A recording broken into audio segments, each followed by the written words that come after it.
télécharger, nous te supplions, dans ton peuple, ta parole ce matin. Dans le nom de Jésus, nous avons prié. Reste sur cette mélodie, mon fils. Honneur et gloire à l'agneau de Dieu, assis sur le trône. Il règne à jamais. Tu vois, dis à quelqu'un, je ne perds pas mon temps. Servir Dieu. Il y a récemment, j'ai eu une conversation très intéressante avec des frères de l'église. Nous étions à une veillée. Et ils m'ont posé la question de savoir, mais pasteur, pourquoi aujourd'hui, on ne voit plus autant de miracles comme au temps de Jésus? Pourquoi est-ce qu'on ne voit pas les paralytiques marcher? On ne voit pas les aveugles voir? On ne voit pas les sourds entendre? On ne voit pas les paralytiques être guéris? Et, vous savez, moi je leur ai dit, si Dieu est le même hier, aujourd'hui et éternellement, il n'y a pas de raison que Dieu n'agisse pas. Dieu continue à agir, Dieu continue de sauver, Dieu continue de guérir, Dieu continue de libérer. La véritable question, Jésus a posé la question, quand le Fils de l'homme reviendra, trouvera-t-il la foi sur la terre? Et la question, ça m'a interpellé et j'ai médité dessus. Et je pense que j'en ferai tout un message parce que je crois avoir compris beaucoup de choses. Amen. Mais ce que je veux nous dire ce matin, tu vois, j'ai appris que quand tu valorises l'esprit, parce que tous ceux qui ont opéré, tous ceux qui guérissent, tous ceux qui ont été des instruments puissants entre les mains de Dieu, c'est des personnes qui ont valorisé le Saint-Esprit de Dieu. Je n'ai pas entendu ton Amen. Donc il y a des personnes au son de ma voix ce matin. En fait, j'ai découvert qu'au travers de la question des frères et sœurs, il y a une partie de ta destinée, peu importe ta race, ta face, ton emploi, ton occupation, il y a une destinée en toi, il y a une portion de ta destinée en toi que Dieu a mis pour les autres. Et quand tu exploites ça, je te garantis, les miracles dont on parle, tu seras le canal de miracles de plusieurs personnes. Ah, quelqu'un a manqué une bonne occasion de venir. Est-ce que la destinée est là? Et l'Esprit m'a dit, le plus grand des miracles que l'on puisse faire, c'est de pouvoir conduire les gens au Seigneur. Parce que Jésus dit, que te servira-t-il de gagner tous les trésors du monde et de perdre ton âme? Et Jésus va dire, vaut mieux entrer avec une jambe, avec un œil au paradis que de perdre tout. Ça veut dire qu'il y a des personnes qui peuvent être guéries de surdité, guéries de mutisme, guéries de cécité. Mais s'ils ne savent pas garder le ciel en eux, il est probable qu'ils n'entrent pas au ciel. Quelqu'un me suit? Quelqu'un me suit? Autrement dit, le plus grand des miracles qui sortira de ta vie, c'est ta capacité à enfanter des hommes et des femmes qui connaissent Dieu, connaissent l'amour de Dieu et demeurent éternellement en lui. Si tu as compris cela, acclame Jésus le Christ. Et ça, bien-aimé, c'est ta destinée. Je n'ai pas entendu ton Amen. Alors pour ceux qui nous rejoignent aujourd'hui, nous sommes dans un thème très vaste, très large, mais ô combien important. Nous parlons de la destinée. Nous avons défini la destinée comme le projet que Dieu a pour toi. Après, tous ces enseignements sont disponibles sur notre chaîne YouTube. La destinée, c'est le plan que Dieu a pour toi. C'est le projet que Dieu a pour toi. Et nous avons dit que cette destinée, ne la cherche pas à l'extérieur de toi. Cette destinée, mais elle est où? Elle est positionnée à l'intérieur de toi, dans une partie de toi qu'on appelle ton esprit. Tu avais moi dit, je suis avec toi. Et nous avons partagé 16 vérités concernant la destinée. L'une d'elles est que tu dois savoir que ta destinée est entre tes mains. Tu es responsable principal de ta destinée. Ni Dieu, ni ton prochain, ni ton voisin, ni ton N+1 n'est le responsable de ta destinée. Et il n'y a personne qui soit à même de bloquer ta destinée. Ce n'est pas vrai. Des gens peuvent essayer de retarder. La Bible dit, si la prophétie tarde, attends. On peut la retarder, on ne peut pas l'effacer. On ne peut pas la bloquer. L'unique personne, on acclame Jésus. Est-ce que la DCA est là ce matin? Oh, faites du bruit, la DCA. La DCA, c'est le département du contrôle de l'atmosphère. Quand ils sont là, l'atmosphère des miracles est là. Je n'ai pas eu le temps de prendre le témoignage, mais il y a des gens ce matin, Dieu vous a guéri. No doubt about it. Ce n'est pas une discussion, ce n'est pas un doute. Je sais quand il me parle. Oh, dis amen à Jésus. Une fois, j'allais en Italie, à Rome, et j'arrive à l'aéroport d'Orly, et subitement un mal bizarre me prend. Et je boite, et je boite. J'ai dit à moi, Satan, quand j'atterris à Rome, là, le mal s'il doit partir. Et quand je suis arrivé à Rome, le mal est parti dans le nom de Jésus. Quelqu'un au son de ma voix, tu es guéri par le nom de Jésus. Si tu le crois, donne un amen comme le tonnerre.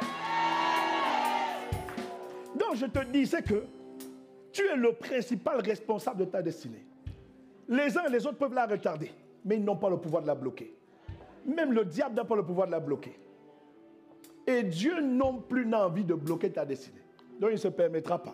L'unique personne qui peut mettre un terme à sa destinée s'appelle toi. Mais je te vois écrit, manifester, réaliser, accomplir ta destinée dans le nom de Jésus. Donne-moi un meilleur amen. Un amen comme le tonnerre. Et nous avons dit que la destinée est étroitement liée à l'obéissance. Et on a dit aussi que ce n'est pas la prière qui manifeste la destinée. Non.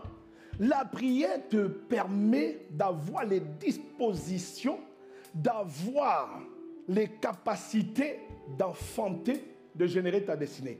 Mais la prière n'enfante pas la destinée. Elle ne fait pas ça. Elle ne fait jamais ça. La prière te met en orbite pour entendre Dieu, pour recevoir Dieu, écouter les instructions de Dieu et de pouvoir opérer. Est-ce qu'on est ensemble?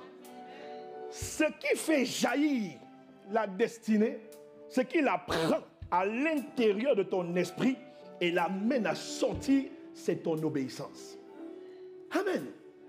Est-ce que tu es avec moi ce matin? Et c'est pourquoi on a parlé d'un thème. Ta destinée est liée à ton obéissance. Ta destinée divine, c'est-à-dire que le plan que Dieu a pour toi. Parce que n'oublie pas, il n'y a pas que Dieu qui a une proposition pour ta vie. Le diable en a, toi-même tu en as. C'est pour ça que quand on parle de destinée, il faut décorréler. C'est pour ça qu'on parle de destinée divine, c'est-à-dire qui vient de Dieu. Tu es avec moi, dis je suis avec toi. Et pour donc que cette destinée voit le jour, il faut simplement obéir à Dieu. Et donc, on a dit, c'est bien beau de dire aux gens, obéissez à Dieu et vous verrez la destinée jaillir.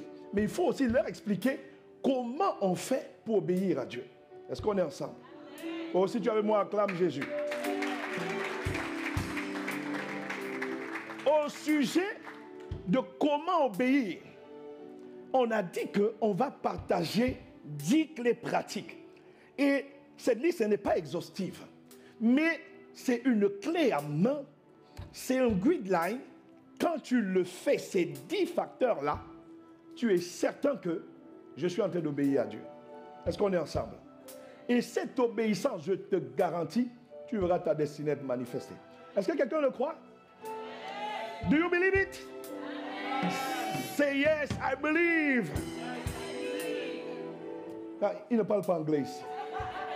Say yes, I believe. Amen like a thunder, please. Oh, la DCA, vous êtes où? Aïe, aïe, aïe. Et donc, qui a envie d'obéir à Dieu? Qui vraiment a envie d'obéir à Dieu? Oh, acclame Jésus pour toi. La première clé qu'on a partagée, On a dit, quand tu veux obéir à Dieu, il te faut avoir un temps de rencontre avec Dieu. Et on a dit, pendant ce temps de rencontre, ne va pas dire à Dieu, mon mariage, mon travail, ma santé, mes enfants. Non, va dans un temps de rencontre, va le contempler, va l'admirer, va publier sa louange, va avec des actions de grâce. On a dit, prends 1 heure de temps, prends 45 minutes chaque jour. Va dans la présence de Dieu. Ne va pas avec tes problèmes.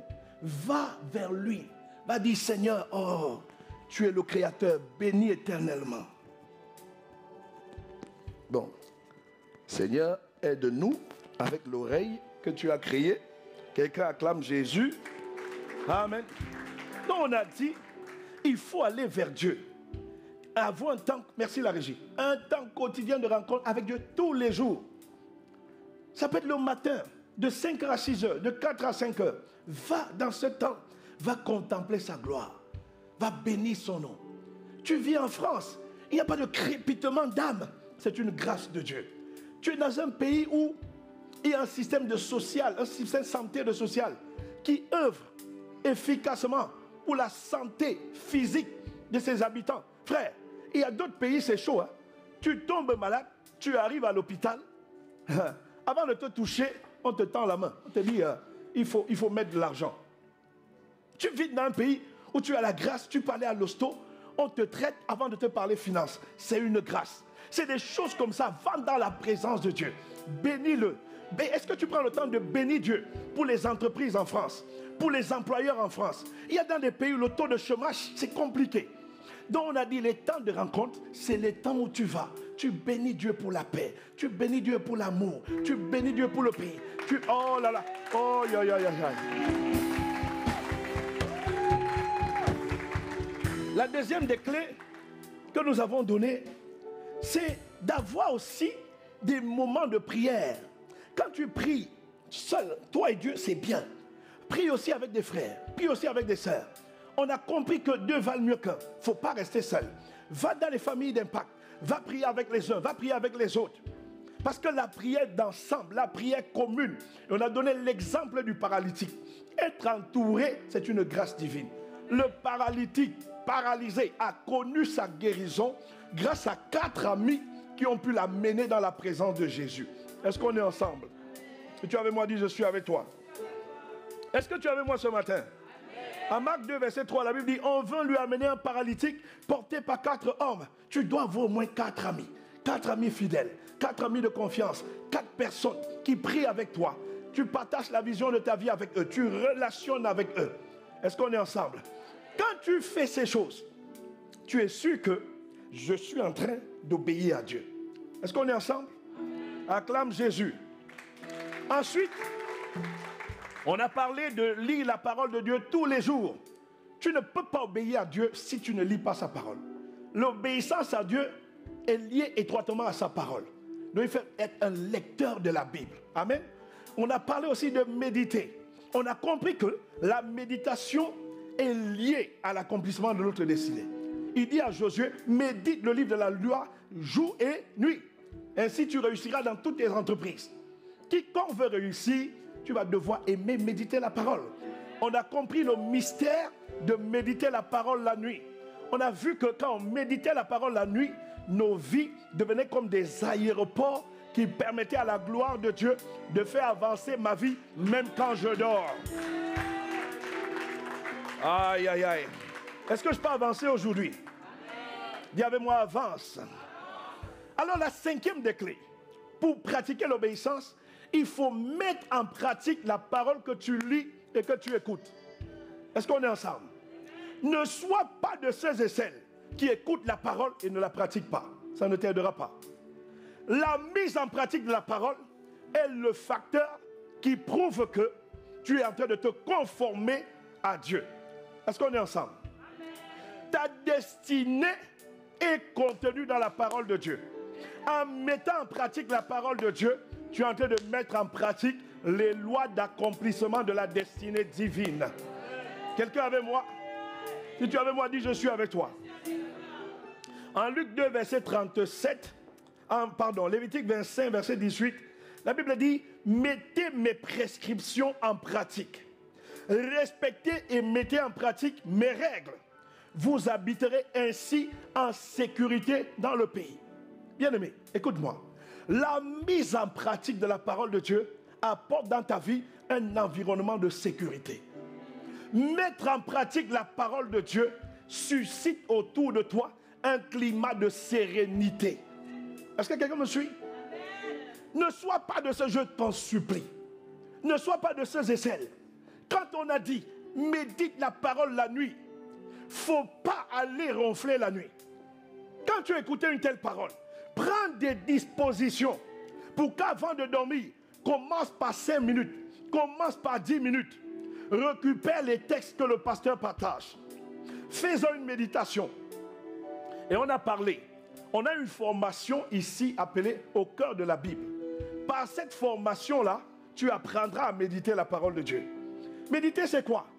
Je prends la version de Semeur, la version de Louis II, la version de Martin, la version d'Arby, je mets à côté.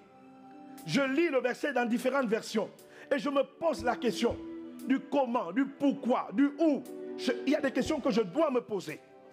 Et avant de méditer, je prie.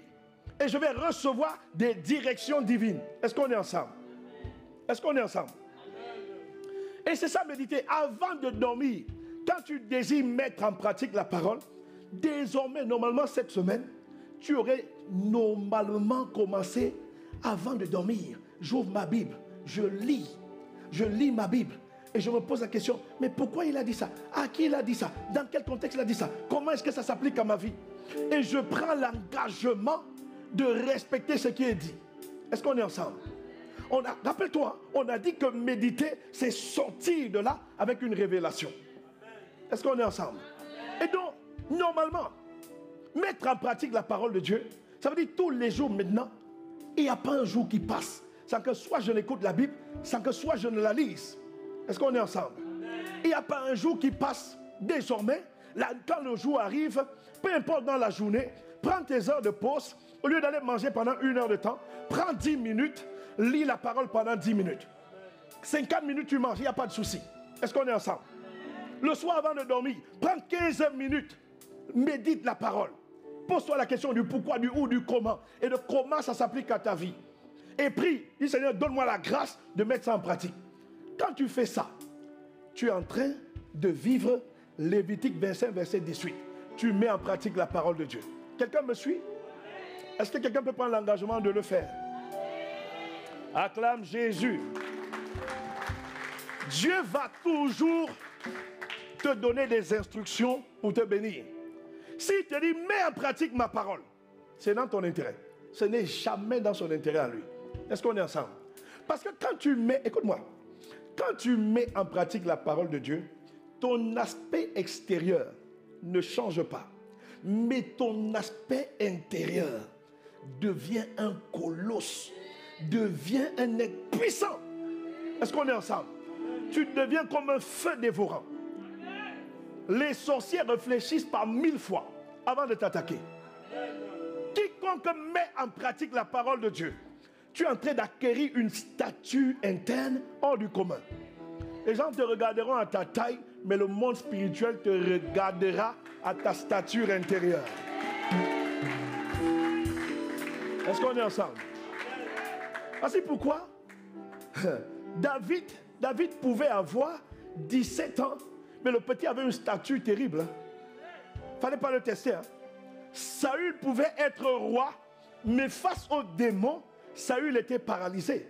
Il fallait qu'on appelle David, qui vienne jouer de l'arpe, afin que Saül puisse connaître la restauration et la paix.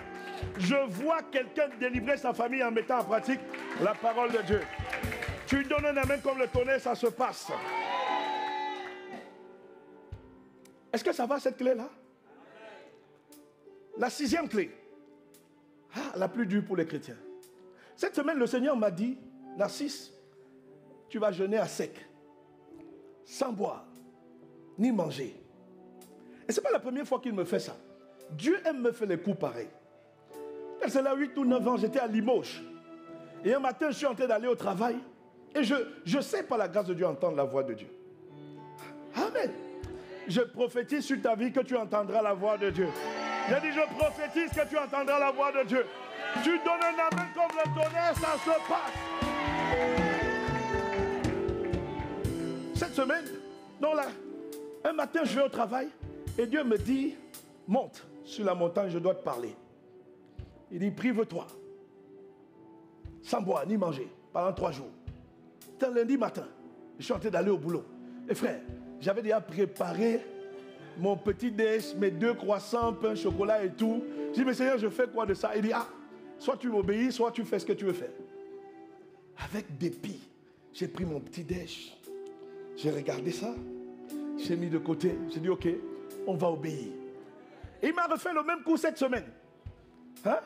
L'église était en jeûne 4 jours de jeûne et prière à sec. À moi, il m'a dit, à partir de mardi, tu montes.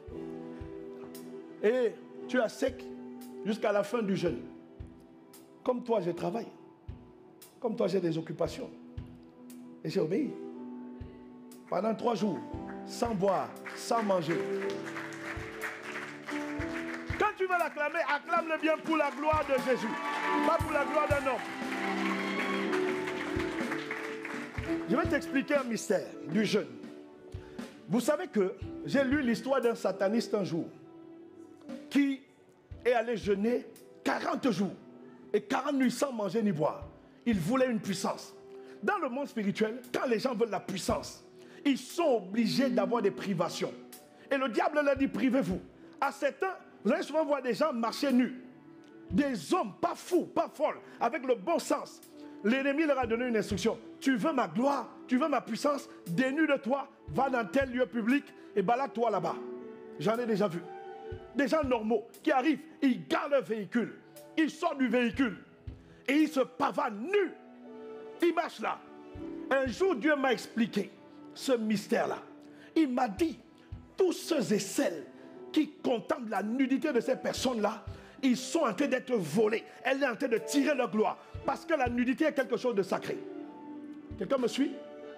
Quand tu veux une puissance d'un esprit, il y a ce qu'on appelle les privations. Il y a ce qu'on appelle les sacrifices.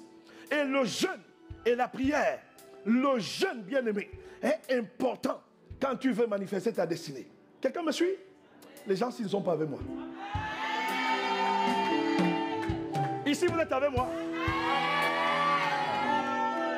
Si tu es avec moi, acclame Jésus.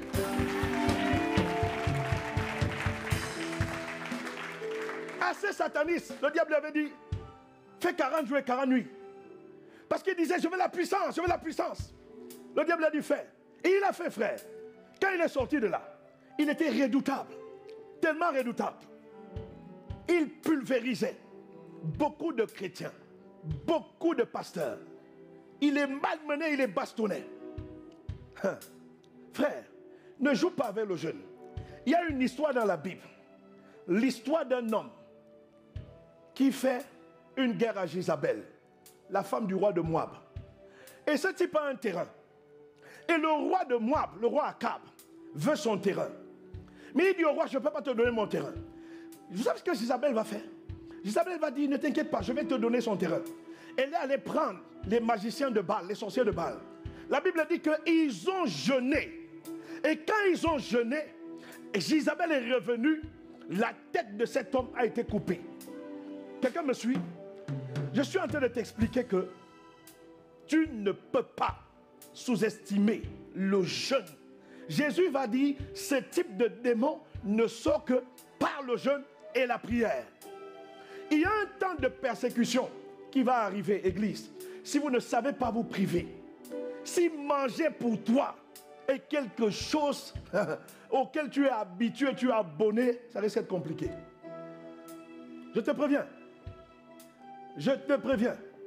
Bon, tu as intérêt à être enlevé. Et acclame Jésus parce que nous tous on sera enlevés. Mais si quelqu'un a dans son plan l'intention de rater l'enlèvement et de vivre la période du 666 est bizarre, je te recommande de jeûner dès maintenant. Recommandation. Parce que la Bible dit tu ne pourras ni acheter, ni manger, ni prendre quoi que ce soit sans avoir la marque de la bête. Ça va être terrible. Mais même avant l'enlèvement, il y aura une persécution pour l'Église. Je vous le dis. Et si vous ne savez pas jeûner, le jeûne te permettra d'éloigner certains esprits méchants qui attaquent ta vie. Le jeûne te permettra de dominer certaines situations bizarres. Et Dieu m'a donné un mystère. Regarde. Parce que j'ai posé la question à Dieu. Mais comment un sataniste est capable de jeûner 40 jours? Et pourquoi devant certains enfants de Dieu qui n'ont pas jeûné autant que lui, il ne parvient pas à l'œuvre? Certains, il les renverse. D'autres, il ne parvient pas. Dieu m'a dit, mon fils, quand je demande à un de mes enfants de jeûner, tu as vu, Esther a jeûné 3 jours sans boire ni manger. Ce jeûne a réussi à éteindre le décret d'égorgement de mort que les pratiques occultes d'Aman avaient amené sur le peuple. Quelqu'un me suit? Mais si tu lis bien les Écritures, Aman était un abonné de l'occultisme. Aman n'était pas n'importe qui. Aman était quelqu'un, même le roi, il parlait, il avait des paroles de charme et ça faisait en sorte que tout ce qu'il disait, le roi lui obéissait. C'est le jeûne d'Esther et du peuple d'Israël qui a brisé, qui a enlevé l'étourdissement qui était sur la vie du roi. Quelqu'un me suit? Le roi avait été pris en otage mystiquement par Aman. Mais le jeûne de 3 jours du peuple d'Israël a brisé. Aman connaissait les lois mystiques. Est-ce que tu es avec moi? Et donc Dieu m'a dit, quand un de mes enfants jeûne, un jeûne, il m'a dit, ce jeûne vaut mieux que 1000 jeûnes des satanistes. Et je lui ai dit, Seigneur, pourquoi? Il m'a envoyé dans la parole. Il m'a dit, parce qu'un jour dans mes parvis valent mieux que 1000 ailleurs. Laisse cette parole, tu n'es pas prêt à l'accueillir. Tu n'es pas prêt à l'accueillir. Si tu le crois, donner ne me comme le tonnerre.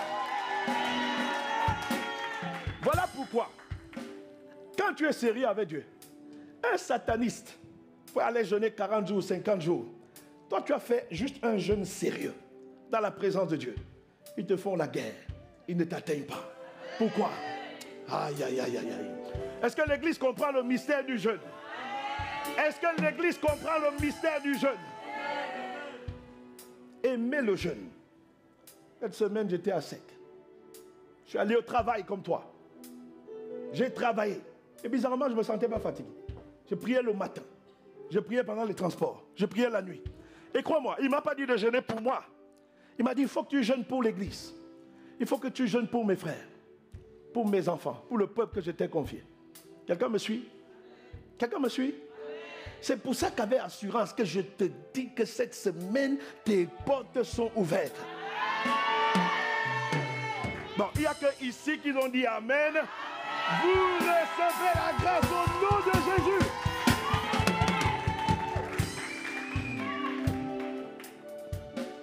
Bien-aimé, jeûner n'est pas une mauvaise chose. Le jeûne permet d'assujettir sa chair et de permettre à l'esprit d'écouter Dieu. Aime le jeûne, ça ne te tuera pas. C'est possible. C'est possible. Je te préviens, en janvier, on aura 12 jours de jeûne et prière. Si tu veux aller loin avec Dieu, je t'en supplie, tu dois aimer jeûner. À la place où tu manges, c'est ce que je fais. Quand je jeûne, à la place où je mange la parole. Je ne mange pas la nourriture. Mon esprit mange, mon esprit se nourrit. Est-ce qu'on est ensemble? Toute la nuit, je suis en prière. Les broches kotoria raba. Même couché, ma bouche remue. Les kato braskate. Ende los koriaba. Ende les braskoriaha. Quand tu veux enfanter cette destinée, il y a des choses que tu ne joues pas avec. Est-ce qu'on est ensemble?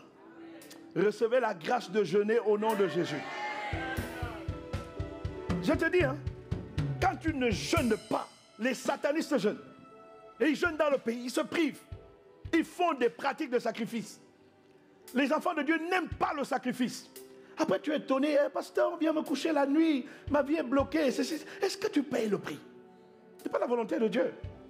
À partir d'aujourd'hui, je relâche sur toi la grâce du sacrifice divin. Tu donnes un amen comme le tonnerre, ça se passe. Je sais que ton esprit n'a pas, ton âme n'a pas aimé le jeûne. Je sais, à ta réaction. Voilà pourquoi j'ai envie de te faire jeûner même demain. Quelqu'un dit Amen. Donne-moi un Amen comme le tonnerre, je continue. La 7e des clés. Refuse les mauvaises compagnies. Tu veux obéir à Dieu? Qui veut voir sa destinée? Il y a des personnes qui ne doivent pas être dans ta vie. Il y a des personnes qui doivent quitter ta vie. Abraham, son propre neveu s'appelait Lot. Et Lot, c'était le fils de son défunt frère. Et son frère est décédé. Il a récupéré Lot. Mais tant que Lot est dans la vie d'Abraham, Dieu ne parlait plus à Abraham. Il y a des gens dans ta vie, Dieu ne te parlera plus. Il y a des petits copains, des petites copines dans ta vie. Ça va? Ça, ok. Est-ce que la DCA est là? Hey!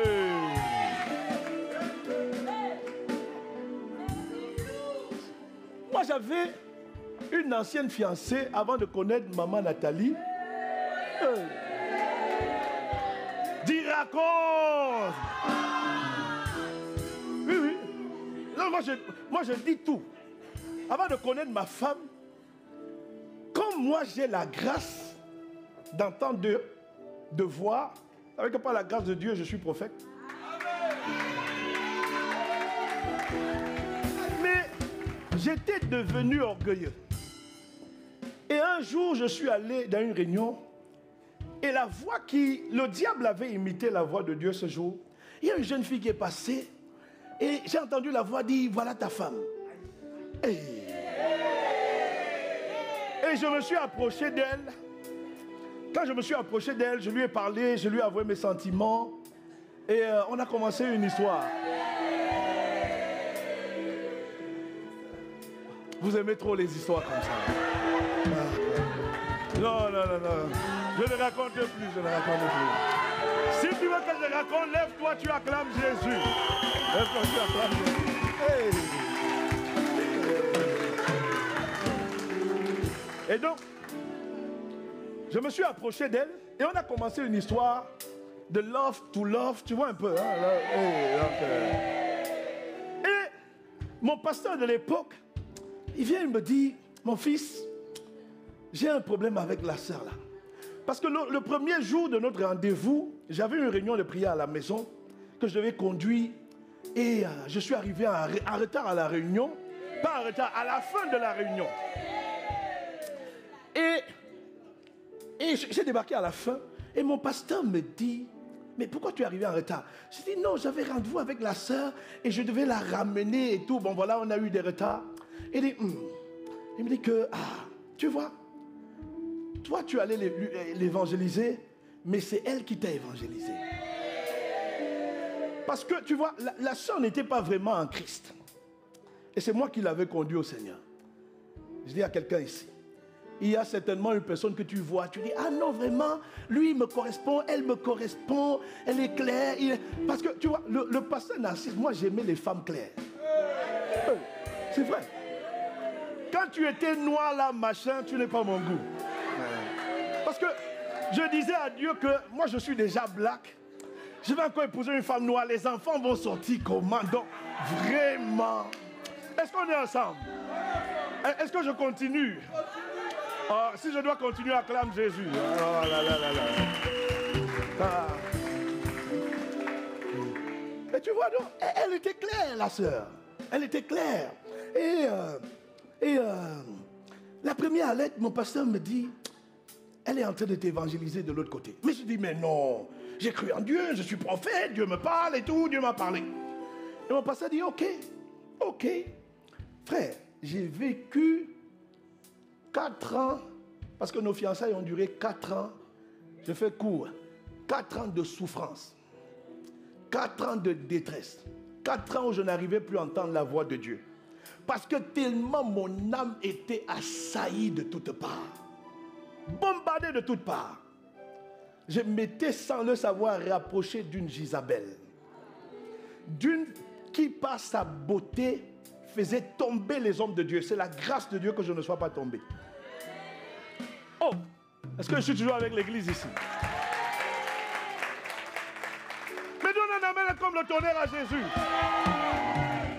Je te parle de mon expérience concernant les mauvaises compagnies. Et tu as remarqué, ma femme, elle n'est pas brune, elle n'est pas claire. Parce que ma femme, c'est le choix de Dieu. Aïe, aïe, aïe. Acclame Jésus pour vie, ciel et terre. Oui, ma femme n'est pas claire. Parce que tu vois, j'avais des critères mondains. Elle doit avoir 1m74. Elle doit venir de la tribu d'Issachar. Elle doit manger le poisson depuis sa naissance. Ses pieds ne doivent pas avoir touché la terre. Voilà les critères que vous avez. Il y avait moi critères mondains. Est-ce qu'il conduit une Range Rover? Est-ce qu'il s'habille en Gucci? Est-ce qu'il parle avec éloquence? C'est ce que je faisais comme toi. Ma femme doit parler anglais. Elle doit être claire. Je ne veux pas de noir. Je suis déjà noir, ça va. Restez-moi. Elle doit avoir minimum bac plus 5. Ça, c'était moi. Hein? Restez-moi. Le premier critère, Dieu a botté sa touche. Hey, dégage. Et je l'aime jusqu'à aujourd'hui. 12 ans de lune de miel. Et tu sais quoi? Quand Nathalie est entrée dans ma vie a commencé à décoller. Je parlais 2 langues avant, je parle plusieurs langues aujourd'hui. Les diplômes, Dieu a donné. Beaucoup de choses, Dieu a donné. L'amour de Dieu, Dieu a donné. Quand les bonnes compagnies seront dans ta vie va décoller. C'est qui les mauvaises compagnies? C'est les gens qui t'éloignent de Dieu. C'est des gens qui t'éloignent de l'éducation que les parents t'ont donnée. Est-ce qu'on est ensemble? Au lycée, j'avais des mauvaises compagnies. Hein? Moi, j'escaladais notre barrière. Mon père, il y avait le couvre-feu, 21h, personne dehors. Mais moi, j'avais appris, tac, tac, tac, tu es de l'autre côté. Mes amis m'avaient appris ça.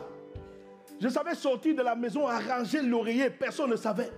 Si papa entrait dans ma chambre, il regarde, il y a l'oreiller, mais ce n'est pas l'oreiller, c'est un truc fake que j'avais arrangé. J'étais dehors en train de faire bunga, bunga, bunga, bunga, bunga, bunga. Est-ce qu'on est ensemble? Les mauvaises compagnies. Est-ce qu'on est ensemble? Quand elles sont dans ta vie, elles vont te retarder, te pourrir la vie. Tu dois discerner. Est-ce qu'on est ensemble? Les personnes avec qui tu marches peuvent compromettre ton obéissance à Dieu. Et 1 Corinthiens 15:33 dit, ne vous y trompez pas. On ne se moque pas de Dieu. Les mauvaises compagnies corrompent les bonnes mœurs. Elles vont te corrompre. Tu marches avec des gens, non. Toi, tu ne sais même pas voir les petits garçons qui ont l'avenir. Tu ne sais pas voir. Tu juges le frère à son apparence. Tu ne vois pas la destinée qui est à l'intérieur de lui.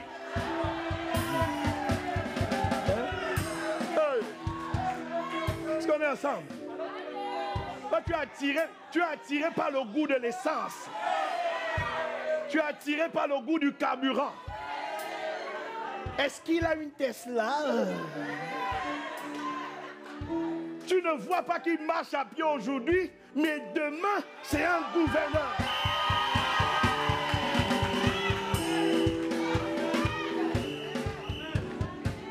Tu marches par la chair, espèce de charnel.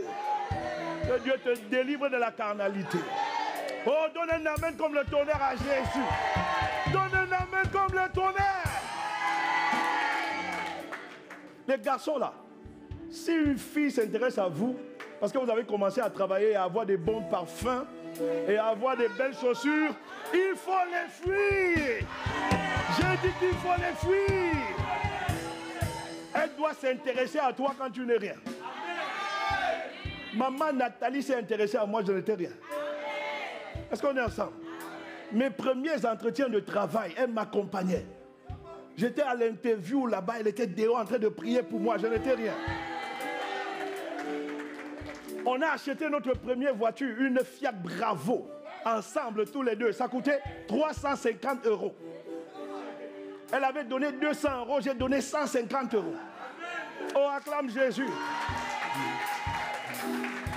On est allé acheter ensemble. Avec cette voiture-là, on a fait le tour de l'Italie. Si une femme s'intéresse à toi parce que maintenant tu as la Tesla, la Range Rover, il faut la fuir. C'est moi qui t'ai dit de la fuir. Yes. Est-ce que je peux prêcher? Est-ce que je peux parler des mauvaises compagnies? Oh, bien merci. Tiens-toi debout, acclame Jésus, acclame Jésus, acclame Jésus. Acclame Jésus. Acclame Jésus. Je ne sais pas pourquoi il me retient sur les mauvaises compagnies. Je risque de ne pas finir le message aujourd'hui. Est-ce que je dois encore télécharger? Est-ce que la parole te fait du bien? Acclame Jésus. Ma soeur, si tu t'intéresses à toi et que ces mots, c'est de te dire tu es belle, tu es belle, tu es belle, tu es belle, tu es belle. Si ce n'est que les seules paroles de sa bouche, fuis-le. Est-ce qu'une soeur peut me donner un amen comme le tonnerre? Le tu es belle là, c'est je veux ton corps. Est-ce que tu m'entends? Est-ce qu'une soeur me comprend? Et les soeurs, vous êtes des matrices. Hein? Vous êtes des... Aucun homme n'est la matrice. Hein? Vous êtes des matrices. C'est-à-dire que si vous vous faites les bisous et que les bisous, les mains se baladent, la personne qui sera la preuve de qu'il y a eu quelque chose, c'est toi, c'est pas lui. Je vous regarde dans les yeux et je vous dis ça. Les mauvaises compagnies, les sœurs, les habillements.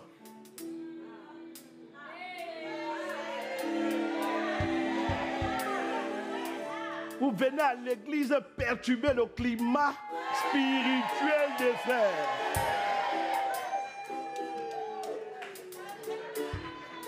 Quand tu arrives à Grésy, tu marches normalement. Dès que la navette te laisse ici, il y a une démarche.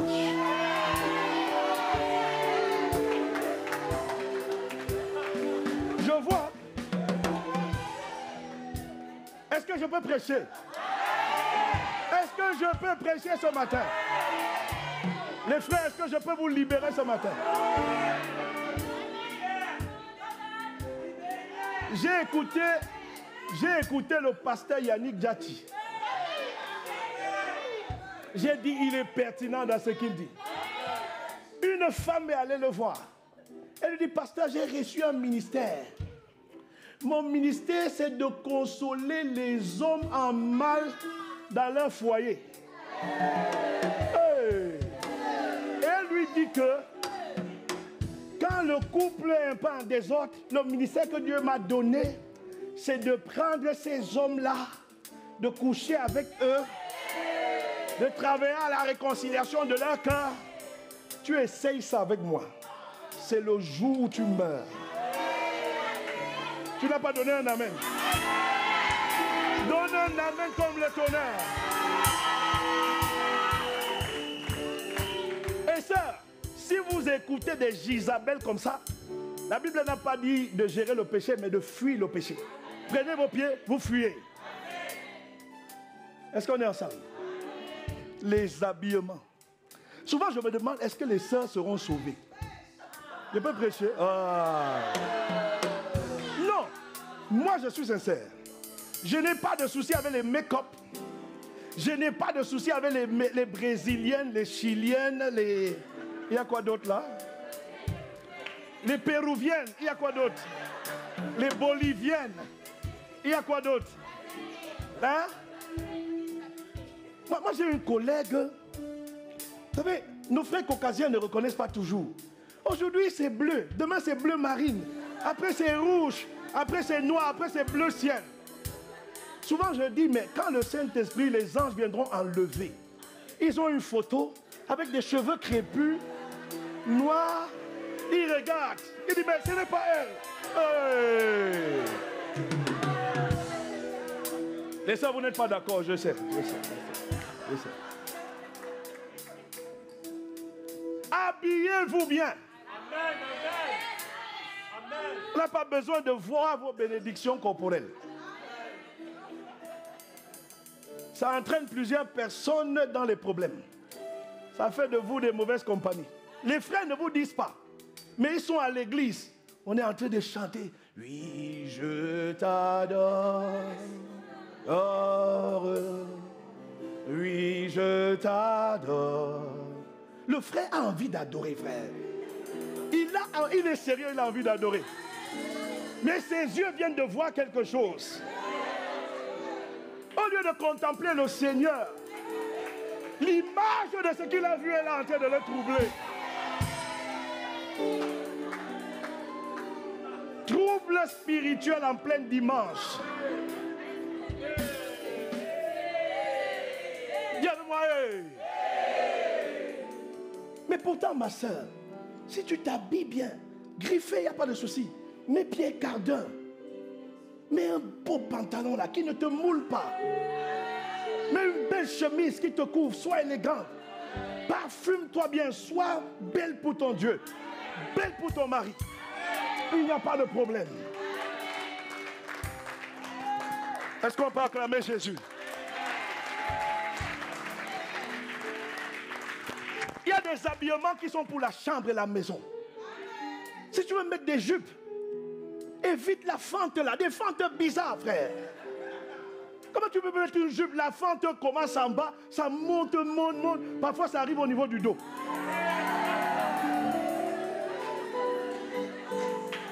Hey, tu peux pas faire ça.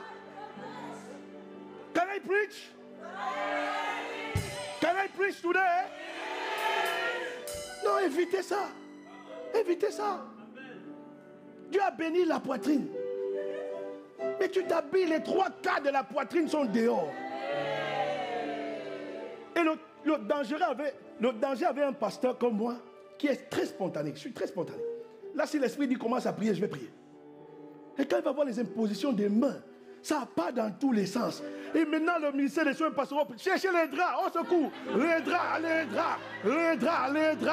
Amenez les draps. L'église est obligée d'investir dans les draps alors qu'on ne devait pas investir dans les draps. Je continue ou je m'arrête là? On parle des mauvaises compagnies. Hey! Les mauvaises compagnies, tu ne les reconnais pas à l'habillement. Mais si tu t'habilles bien, si tu couvres, et qu'à la maison, habille-toi comme tu vas à la maison. Imagine-toi que je viens te prêcher en short. Tu ne vas pas écouter le message, tu vas...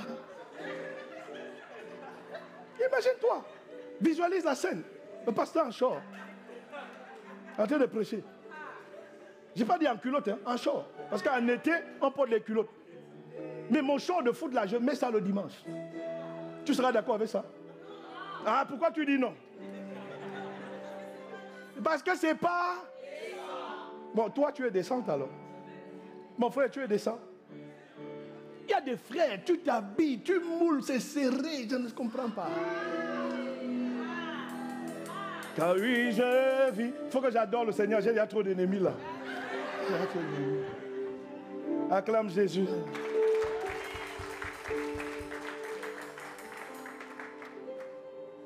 L'habillement est fondamental. Tu sais que un homme est un prédateur. Les femmes, suivez-moi. L'homme est prédateur. L'homme, depuis la chute d'Adam, est prédateur. Vous, les femmes, vous êtes émotionnelles. Je ne vous juge pas ce matin. Tout ce que j'ai fait là, c'est juste pour éveiller votre conscience. Vous savez que l'habillement, en réalité, c'est la marque du péché. Dieu n'a pas créé l'homme habillé. Dieu n'a pas créé l'homme habillé. L'habillement est la marque du péché. Le fait qu'on se couvre, c'est la marque du péché. Mais on doit se couvrir pour éviter de tomber. C'est pour dire qu'en réalité, chacun devrait pouvoir traiter le problème à son niveau. Est-ce qu'on est ensemble? Est-ce qu'on est ensemble? Mais vous savez que l'aspect prédateur de l'homme, rien que par la manière avec laquelle tu t'es habillé, tu t'es vêtu, tu t'es parfumé, tu t'es coiffé, il dit, je désire cette femme-là. En fait, c'est ton corps qu'il désire à cause de ton habillement. Et tu peux te retrouver embarqué dans une situation, dans une histoire sordide où le déclenchement, le triggers qui a provoqué ça était charnel. Parce que tu n'as pas veillé sur ces choses. Alors, loin de moi l'idée de te dire, tu comprends mes propos ou pas? L'Église comprend mes propos? Habille-toi à ta convenance, à ta guise. Mais sache qu'il y a un monde autour de toi. Et que l'être humain, l'homme, fonctionne par le désir. Le sexe chez l'homme est un besoin. Voilà pourquoi l'apôtre Ivan l'explique très bien. Il y a des hommes qui peuvent être mariés, ils aiment leur femme, mais ils ont vu une autre femme qui s'est habillée d'une manière qui leur plaise. Ils sont allés vers ces femmes-là à cause de l'habillement. Quelqu'un me suit? Quelqu'un me suit? Et chacun de nous doit être conscient de ça. C'est pour ça que quand on parle de crucifier la chair, il ne faut pas banaliser ça. Il ne faut pas banaliser ça. Quelqu'un me suit? C'est importantissime ce que je te dis. C'est plus qu'important. Alors, tu peux t'habiller comme tu veux. Moi, en tout cas, moi, je n'ai pas de souci. Moi, il n'y a rien qui m'amènera en enfer. Par sa seule grâce. Mais j'ai le devoir de te le dire, de te dire ces choses-là. Pour que tu sois consciente de ces choses en fait. Vous remarquerez que même quand vous vous promenez dehors, qu'est-ce qu'on fait? Et c'est démoniaque ces trucs. Vous verrez les publicités de parfums, les publicités d'huile, de sous-vêtements, de lingerie, de maroquinerie. Qu'est-ce qu'on fait? On prend l'image de la femme, dénudée généralement. On met sur des grands pancartes. On affiche ça. Pourquoi? On veut créer un désir. On veut susciter un désir. Par là même, on chosifie la femme. Mais aucune femme en Christ n'est chosifiée au nom de Jésus. Est-ce qu'on est ensemble? Mon but ce matin était d'éveiller juste ton attention sur cette chose ce matin. Amen. Mais c'est des facteurs importants. Quand on parle de mauvaise compagnie. Les mauvaises compagnies, c'est partout. Les personnes avec qui tu fréquentes. Les personnes qui te poussent à la rébellion. Les personnes qui te poussent à contester l'autorité. Moi, j'ai des collègues avec qui c'est bonjour, bonjour, bonsoir, bonsoir. Parce que dans leur manière de parler, ils discréditent tout ce qui est figure d'autorité. Ils parlent mal, ils colportent des bruits de couloir. Et quand toi, tu t'associes à ça, tu discrédites la figure d'autorité. Alors toi-même, tu es une autorité. Les mauvaises compagnies, c'est dangereux, frère. Ça t'écarte du but. Ça ne t'arrivera pas au nom de Jésus. On continuera la prochaine fois, le groupe de louanges va monter.